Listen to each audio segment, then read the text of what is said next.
tunjukkan dulu tulisannya baru pemahamannya. Loh, dulu itu budaya lisan. Enggak, sebentar. Ya setelah lisan kan ditulis, dikomposisi kan jadi tulisan. Bang Gores, izin Pak Bang Abian. Jadi sahabat ya, surah An-Nahl ayat 124 ini sahabat ini untuk siapa maksudnya? Untuk orang-orang. Orang-orang siapa? Abraham bukan? Abraham bukan? Termasuk kok. Termasuk Salah. itu lucunya. Innama ju'ila sabatu 'alal ladzina ikhtalafu fihi. Sabat itu hanyalah diwajibkan bagi mereka-mereka yang berselisih di dalamnya. Tentang siapa? Tentang Nabi Isa, bukan Nabi Abraham. Emang ada Nabi Isa di situ. Enggak. Pak, itulah aku bilang tadi, Pak. Teman-teman Kristen ini suka mengambil ayat-ayat Al-Quran, dicomot-comot, dipahami dengan terjemahan, terus disambung-sambungkan. Itu yang saya bilang tadi. Ini Bapak ulangi lagi. Enggak, bukan gitu pemahamannya. Itu untuk orang-orang Yahudi, Bapak. Sabat itu setelah Tuhan menciptakan langit dan bumi dalam 6 masa, itu dalam hari Tuhan menciptakan hari Sabat. Iya, itu kan masalah. Kewajibannya mana? Kuduskanlah, sucikanlah Sabat ada. Iya, coba dibuka. Iya, Keluaran kan, Keluaran 20 kan? Bukan, di Kejadian sudah ada. Iya, di mana kuduskanlah hari Sabat di Kejadian coba? Coba kasih coba. Semakin seru, tapi waktu tinggal Coba. 2,5 menit ya. Izin Pak Panggabean. Cari. Saya dulu. Sampai ulang tahun Silakan. Ya, izin Pak Panggabean. Duluan mana?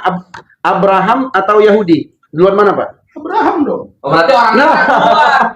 Orang Irak duluan kan? Nah, di mana orang Irak diwajibkan Sabat? Coba. Lo Abraham kan ikuti perintah Tuhan. Mbak, Sabat belum ada, Pak. Dalam syariat Abraham nggak ada, Pak. Di Islam pun nggak ada. Sudah ada. Nggak ada. Sabat itu untuk orang-orang Yahudi. Oke, Kejadian. Yahudi belakangan, Pak. Kejadian 1 Oke. sih, Bapak. ayat yang Itu penciptaannya. Iya. Pengwajibannya kepada manusia di mana? Keluaran itu nggak akan jauh. Lalu Allah memberkatinya, semuanya itu firman-Nya Allah. Nggak ada masalah. Nggak ada masalah itu.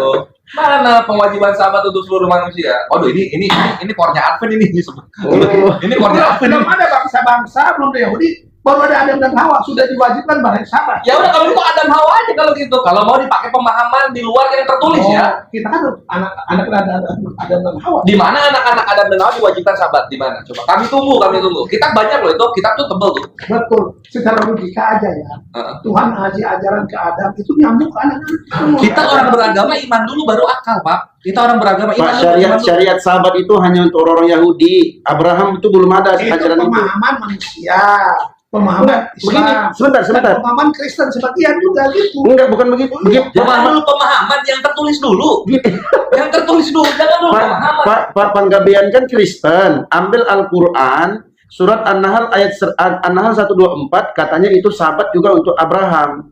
Kan begitu tadi argumennya Bapak kan? Saya jelaskan, enggak. Ayat itu tidak berbicara tentang syariat Abraham. Karena Sabat belum.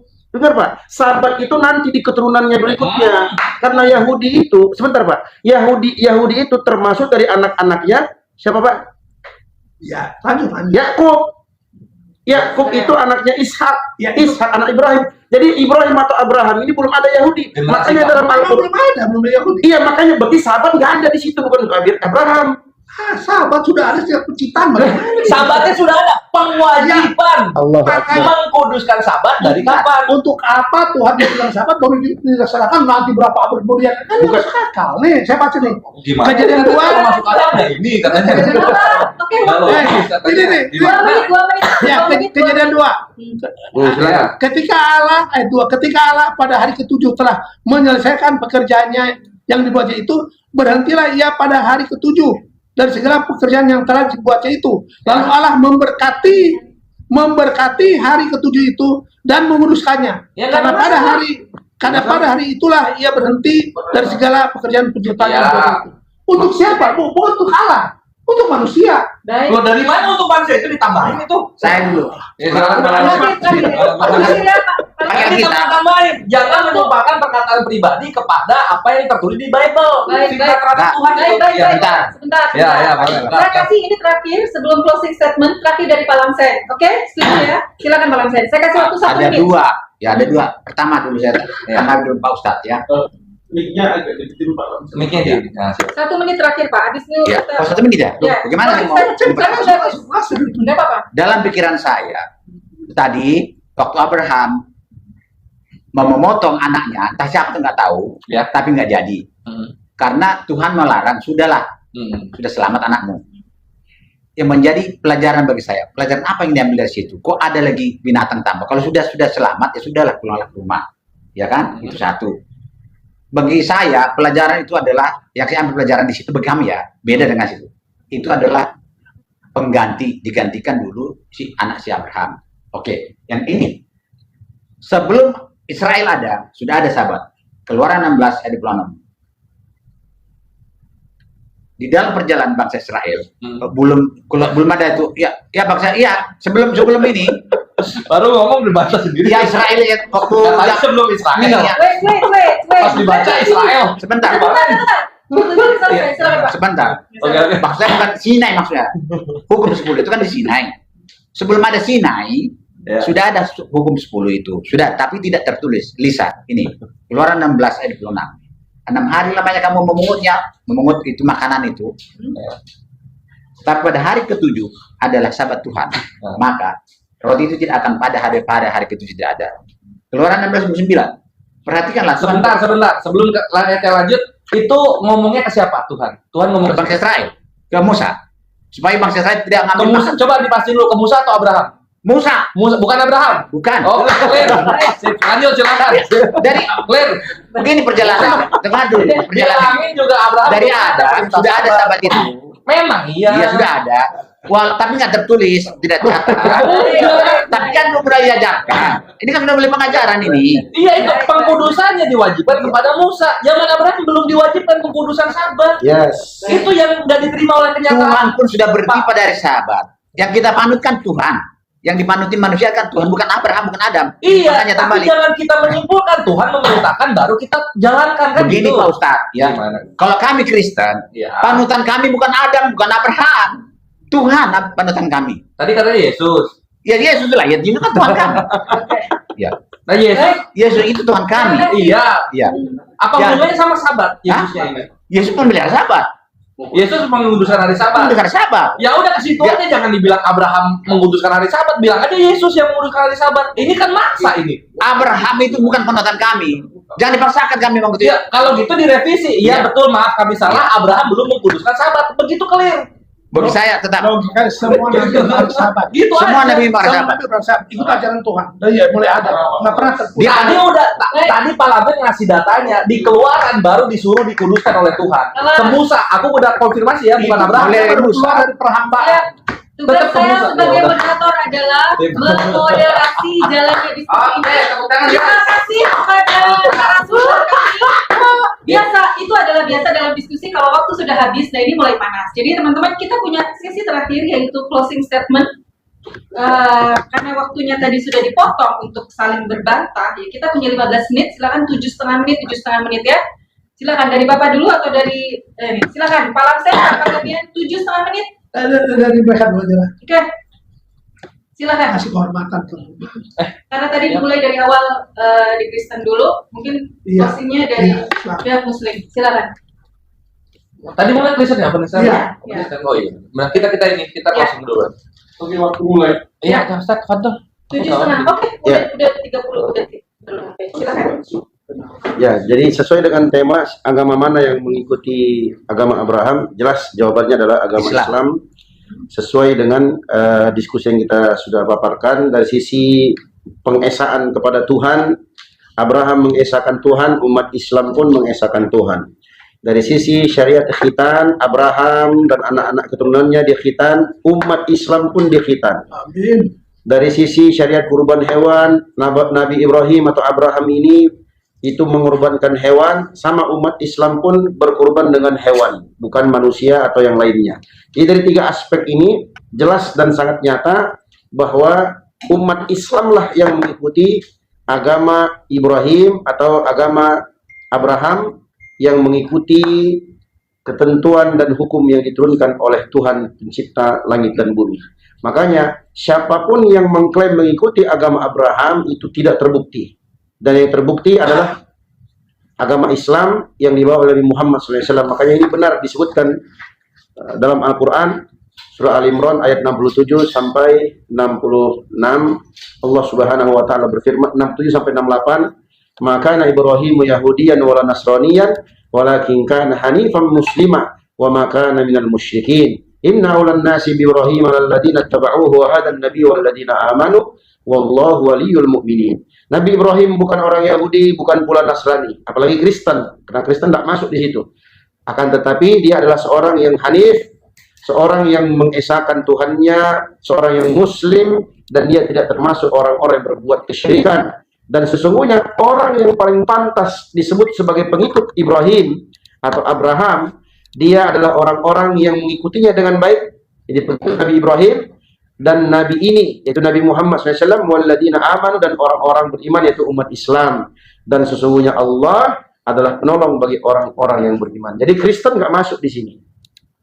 Dari diskusi ini kita bisa simpulkan bahwa pengikut Nabi Abraham yang sesungguhnya, yang menganut ajaran Nabi Abraham alaihissalam secara global adalah umat Islam, bukan Kristen. Lanjut Bang Kores. Mereka Nanti kan terakhir ini ya. Terima kasih Ketumkuh untuk closing statementnya, masya Allah sangat kuat sekali. Kalau aku ngerangkum dari diskusi kita ya, yang sangat epic itu adalah ketika ditanyakan kenapa Islam tidak hari Sabat. Ya sesuai topiknya, karena Abraham tidak hari Sabat, jadi kami tidak mengikuti apa yang Abraham tidak lakukan, begitu gitu. Dan harus diakui dari perdebatan tadi dari Pak Lapsen dan juga Pak Panggabean, walaupun usahanya keras, berusaha mati-matian untuk membuktikan Sabat bagi seluruh manusia, ternyata kitab sucinya tidak mendukung doktrin tersebut gitu. Karena kitab sucinya mengatakan pengkudusan hari Sabat baru dimulai di zaman Musa. Lebih tepatnya di Keluaran 28. Sabatnya udah ada dari zaman penciptaan, iyalah. Karena itu kan hari salah satu yang diciptakan Tuhan. Tapi pengkudusannya baru di zaman Musa. Itu yang harus diakui walaupun pahit gitu. Nah, lalu kemudian tolong ini pakai data. Iya. Nah, ya terus dulu kemudian juga mengenai, walaupun kita nggak tahu ini penebusan Tuhan ini ajaran Abraham atau bukan, cuman ada salah satu yang salah kaprah yang dimana Yohanes 1:29 Yesus penghapus dosa dunia, tapi julukannya domba gitu. Sedangkan kita tahu di Imamat 4:32-35 domba itu hanyalah untuk orang satu, yang untuk seluruh manusia itu lembu. Mungkin karena inilah Yahudi tidak ikut kepada Kristen, karena pemahamannya tentang kurbannya tidak menyeluruh. Lalu berikutnya soal sholat tidak diganggu sama sekali, tidak dibantah sama sekali, karena memang itulah kenyataannya. Abraham sholat, Kristen Ortodok tadi sholat, Islam pun sholat, karena itulah tradisi nabi-nabi terdahulu. Dan yang terakhir adalah 4 poin yang dibawakan oleh Islam berdiri dengan kokoh bahwasanya tauhid, kurban hewan, berkhitan, dan juga sholat ini adalah ajaran-ajaran dari Nabi Ibrahim alaihissalam atau Abraham yang dilanjutkan oleh kami umat muslim. Sedangkan kawan-kawan Kristen dari awal Pak Lamsen bilang memang tidak mengikuti Abraham dengan tegas gitu. Maka dari awal pun sebenarnya kita sudah di atas angin yang Islam ini dalam perdialogan. Dua-duanya mengakui tidak mengikuti Abraham gitu. Kalau gitu kenapa ada cerita Abraham? Buat apa cerita Abraham? Nggak diikutin loh. Buat apa gitu kan? Nebel-nebelin kitab aja jatuhnya. Mungkin gitu. Sehingga alangkah lebih baik juga kalau aku bilang untuk yang sedang mencari kebenaran, yang suka mengikuti dialog-dialog kritis seperti ini, jangan kita menyisipkan kata-kata pribadi kepada perkataan Tuhan atau tokoh-tokoh dalam kitab suci, karena itu adalah kejahatan dalam beriman. Itu jatuhnya fitnah kepada Tuhan.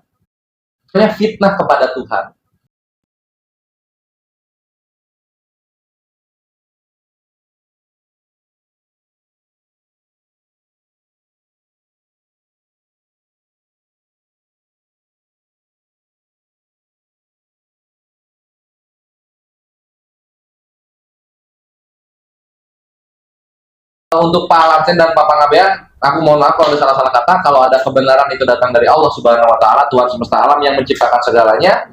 Dan untuk backstage, mantap backstage. Julius selamat belajar lagi. Kapok dia mau jadi ini aja. dulu kan. Iya. Mantap Julius. Go, thank you bantu di akhir-akhir. Stadio ketum baru keren dialognya. Sip, ada lagi menurutmu? Tafadhol. Masih ada waktu 1 menit ya. Ya, silakan. Ya, ini nasihat dan pesan bersama dan juga kepada seluruh kawan-kawan dari kekristenan agar kita tetap konsisten dengan apa yang tertulis dalam kitab suci masing-masing. Ya, tapi ya sebagaimana info yang kami sering dengarkan, kawan-kawan Kristen ini kalau konsisten untuk membaca Bible dan mengikuti apa yang tertulis, mereka tidak akan bisa istiqomah alias konsisten di atas kekristenan. Berbeda dengan Islam, semakin kami membaca Al-Quran, maka akan kami semakin konsisten dan istiqomah di atas agama Islam, agama kebenaran yang datang dari Tuhan pencipta langit dan bumi. Al-haqqu min rabbikum fala takunanna minal mumtarin. Kebenaran itu datang dari Tuhanmu, maka jangan sekali-kali kamu merugi. Dalam Islam, Al-Quran yang diturunkan oleh Allah Subhanahu wa taala kepada Nabi Muhammad SAW dan apa yang dijelaskan oleh Nabi Muhammad dari ucapan beliau, perbuatan dan tuntunan beliau adalah tuntunan yang wajib kami sebagai umat Islam untuk mengikutinya agar kami bisa konsisten di atas kebenaran sampai ke dalam surga nanti insyaallah taala. Semoga ini bermanfaat dan menjadi pelajaran bagi teman-teman Kristen yang lainnya agar ketika berbicara atau berargumentasi itu harus konsisten dengan apa yang tertulis ya. Jadi jangan nggak tertulis tapi diomongin. Oke. Silakan. Oke, terima kasih. Silakan timer 7,5 menit closing statement dari Bapak Kang Sen dan Kang Rian. Silakan. Terima kasih waktu yang sisa ini. Jadi saya akan membantah tuduhan-tuduhan Islam kepada Kristen. Kristen tidak pernah mengatakan Abraham itu adalah Kristen. Tidak pernah mengatakan Abraham itu adalah orang-orang Kristen. Tidak pernah. Ya, satu. Yang kedua, dari awal dari pertama saya katakan, orang Kristen tidak mengikuti ajaran Abraham. Tidak. Mengikuti ajaran Tuhan. Kami kenapa berhari Sabat? Ya. Kita baca Kejadian 2 ayat 1. Demikianlah diselesaikan langit dan bumi. Diselesaikan Tuhan ya. Diselesaikan Tuhan langit dan bumi dan segala isinya. Ketika Allah pada hari ke-7 telah menyelesaikan pekerjaan yang dibuatnya itu, berhentilah ya pada hari ke-7 dari segala pekerjaannya yang telah dibuatnya itu. Lalu Allah memberkati hari ke-7 itu dan menguduskannya. Karena pada hari itulah ia berhenti dari segala pekerjaan penciptaan yang telah dibuatnya itu. Jadi Tuhan itulah yang kami ikutin, bukan Abraham, bukan Adam, bukan Musa. Tuhan kami itu Yesus dan inilah yang menjadi Yesus. Inilah Tuhan kami yang kami ikuti, bukan Abraham. Jadi orang Kristen bukan pengikut Abraham, tapi pengikut Tuhan. Islam pengikut Abraham, bukan pengikut Tuhan. Terima kasih. Baik, silakan Pak Panjabi. Terima kasih ya. Jadi apa namanya? Oke ya. Terima kasih. Jadi ini Abraham. Kejadian 26 ayat 5. Kan Muhammad disuruh ikut agama Ibrahim. Ini agama Ibrahim. Kejadian 26 ayat 5. Karena Abraham telah mendengarkan firman-Ku dan memelihara kewajibannya kepadaku, huruf besar Allah, yaitu segala perintah, ketetapan dan hukumku, termasuklah sabat di situ. Jadi hal sabat teman-teman itu hanya sederhana kesaksian. Ketika kita pelihara sabat, satu kesaksiannya bahwa kita mengakui kita ciptaan Tuhan. Dua, bahwa kita ciptaan Tuhan, Tuhan menciptakan, itu aja. Kalau kita ibadah Senin, Selasa, Rabu, Kamis, Jumat, Sabtu, Jumat, Minggu, tak ada kesaksiannya. Itu hanya dibuat-buat, kesaksiannya bisa dibikin dalil. Tapi kalau kita ibadah hari Sabtu, satu kesaksiannya, kita mengakui kita ciptaan Tuhan dan Tuhan mencipta kita itu. Ini udah berlaku dalam mulai penciptaan. Bukan ujung-ujung Tuhan menetapkan sabat di penciptaan baru berlaku mulai zaman Musa. Ya, nggak mungkin. Nah, zaman Musa, bangsa Israel itu diperhamba oleh Mesir sehingga 100 tahun. Dia udah nggak ikut hukum Tuhan, maka Tuhan menyuruh hukum Tuhan tuliskan lagi. Karena udah lupa, dia kan hamba diperbudak Mesir ratusan tahun, jadi nggak ikut hukum Tuhan lagi. Udah nggak tahu makanan haram halal, nggak tahu hari ibadah. Maka waktu bangsa Israel dibebaskan Tuhan dari Mesir, di perjalanan pulang Exodus itu Tuhan baru menyuruh hukum dituliskan. Ingat lagi. Makanya ingatlah kuduskan hari Sabat. Karena lupa, baca sejarah Islam di awal mula-mula berhari Sabat. Kenapa bersahabat? Nanti belakang pindah hari Jumat. Itu nanti lagi topiknya. Tapi ini sahabat itu penting. Makanya hari Sabat diagungkan di Quran kok. Ada banyak ayatnya. Diagungkan di Quran. Kenapa? Karena itu hari yang merupakan materai Allah. Yang mengatakan dia pencipta. Dan kita ciptaan itu aja. Nggak ada yang lain. Jadi hari Sabat itu sederhana. Ketika kita berhari Sabat, kita sedang bersaksi pada alam semesta bahwa kita ciptaan Allah dan Allah pencipta kita. Itu aja kesaksiannya. Bukan yang lain. Nah, kalau soal tadi klaim bahwa Islam pengikut Abraham, ya silakan. Ya, itu silakan aja. Tapi kalau dalam kacamata saya, Islam ikut Abraham tanpa memahami apa yang diikuti. Contoh soal kurban. Dia hanya tahu kurban tentang ketaatan. Bukan. Kurban itu kurban anak Abraham tentang kurban dan penebusan. Jadi Islam tidak memahami makna kurban dan penebusan. Tidak memahami. Ya, ini mau soal Kristian. Soal sholat, kami sholat, cuma sholatnya nggak pakai gerakan-gerakan tubuh. Sholat itu kan berdoa. Kami berdoa, nggak pakai gerakan-gerakan tubuh, pakai ruku dan sujud juga. Tapi Kristen lain masih melestarikan, yaitu lain cerita. Jadi sholat, gerakan sholat bukan salah, itu tradisi sudah. Kalau kami menyembah Tuhan dengan roh dan kebenaran, bukan dengan gerakan-gerakan tubuh. Makanya cukup tutup mata, lipat tangan. Artinya apa? Putus hubungan dengan dunia. Kita konsentrasi pada Tuhan secara batin gitu loh. Itu soal sholat ya. Dan soal trinitas, Allah Esa itu nggak terbantahkan. Kami ikut Allah yang Esa, perjanjian lama perjanjian baru. Cuma Allah yang Esa ini kan memiliki roh dan firman. Gitu. Allah yang Esa memiliki roh dan firman. Kalau kita nggak memahami Allah dengan sepenuhnya, wajar karena Allah itu maha akbar, kita maha kerdil. Kalau kita memahami Allah sepenuhnya, berarti Allah itu buatan manusia. Masuk dalam kajian, Allah saya nggak terpahami. Nggak terpahami karena saya kecil, Allah akbar. Dalam logika manusia, yang kecil masuk ke yang besar. Ketika saya dialog dengan teman kantor saya dulu, masih kerja normal, orang Padang, dan tamat dialog. Saya terangkan tentang Trinitas. Dia bilang ini, udahlah Pak Gabian, Trinitas mau ribet, Allah mau ribet, tak masuk di akal. Saya bilang, amin, Allah saya ribet, tak masuk di akal. Kalau Allah mau masuk di akal, silakan, berarti Allah mau kecil, kamu yang besar. Karena logika manusia, yang kecil mau besar. Sebesar-besar mobil, harus lebih besar garasinya, agar bisa masuk. Sebesar-besar orang, harus lebih besar bajunya. Nah, Allah saya maha akbar, saya kecil. Tak mampu saya memahami semua. Saya memahami kealahan sebagian kecil saja. Makanya, Trinitas, tiga tapi satu. Tapi saudara memang saudara. Allah Bapa, Allah Anak, Allah Roh. Itu tiga, iya, tapi Allah itu Allah yang Esa. Loh kok iso? Ya memang dibilang faktanya. Tapi sudah kalian, itu namanya melampaui segala akal. Gitu loh. Jadi, ini pemahaman kami. Jadi, kalau soal klaim silahkan aja. Ya, karena masing-masing bisa klaim. Tapi saya senang dengan pertemuan ini karena ada damai, ada kekeluargaan, ada sukacita, ya, dan apa. Cuma saran saya berikutnya, jangan 5 menit. Jadi tangguh, bagus setengah jam, kasih waktu, biar bisa presentasi itu baru direspon gitu loh. Terima kasih. Nanti setengah jam baru direspon gitu. Jadi kalau Kalau kita nggak ada ininya, 5 menit itu supaya enggak, tadi tergesa-gesa, gitu, terus. enggak tergesa-gesa. Bukan, itu masalahnya Pak Pangabean belum terbiasa untuk kasih argumen padat, gitu aja. Enggak, karena menerangkan sesuatu yang Saya Ya. oh ya, masih terjadi. ingat, Oh, itu Pak, bos, mic-nya Ini apa ini? ini tadi katanya hanya untuk Pancasila, Iwan. Ini Tuhan saya berkata, ya.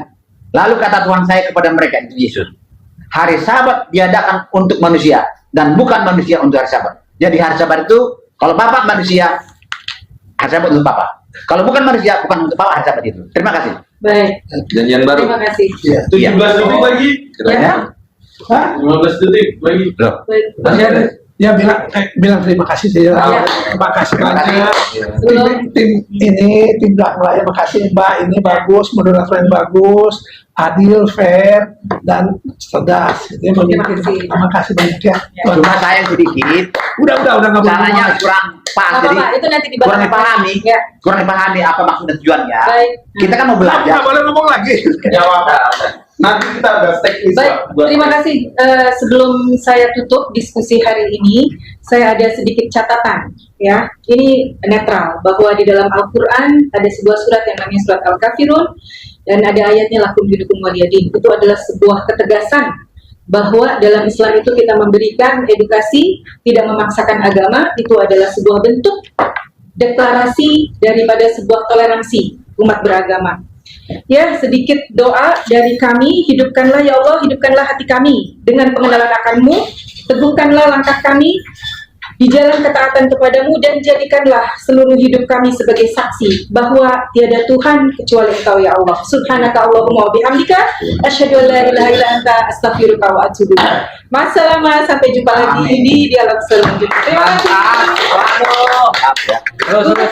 Jangan lupa kita salam dan foto ya Pak. Salam dan Pak, saya boleh bertanya nggak? Satu aja. Ya, silakan. Boleh ya bertanya ya? Nggak nanya-nanya boleh satu. Ya, saya Kian Santang dari Muslim. Santai ya, santai Pak. Oh, kalau gitu saya rekam dulu, Pak. Nggak usah. Nggak apa-apa direkam juga Pak. Pak pengabdian Pak langsung belum makan kan? Ya, kita makan dulu. Makan siang. Sudah, saya dari kecil sudah makan, makanya besar. Oh, Dari iya. SD Pak belum makan. Dia punya istilah sendiri. Kalau saya pertanyaan saya nanti Pak langsung Siap. Pak langsung ini dulu Bapak ini dulu kondisi seperti ini nyaman atau tidak itu doang. Sungguh sangat nyaman, baik. Cuma waktunya terlalu pendek, jadi saya sampaikan. Ya, nanti belum terbiasa diskusi berikutnya. Bagus. Oke, udah Pak Lamsen. Saya ngatur Udah di close. udah closing ini. Oke, silakan. Oke, tadi kata Pak Lamsen kan Kristen itu, kata Pak Lamsen dan kata Bapak ya, Kristen itu tidak mengikuti ajaran Abraham tapi mengikuti ajaran Tuhan. Harusnya itu judulnya, temanya ajaran mana yang mengikuti ajaran Tuhan, gitu kan? Nah, pertanyaannya Tuhan mengajarkan apa kepada Kristen dan kepada Islam kan? Islam tadi udah ngejawab. Nah, yang kedua tadi kata Bapak Tuhan itu, Yesus itu Maha Akbar kan? Ini saya geli dengarnya Maha Akbar, kok ada Maha Akbar gitu di Kristen ya. Pertanyaannya gini Pak, kan kata Bapak Esa ya, ketika Yesus dibaptis di Sungai Yordan, lalu muncul burung berpati, Roh Kudus berbentuk burung berpati. Ada yang bicara di atas, inilah anakku yang kukasihi. Pertanyaannya, pada saat itu ada 3 tempat yang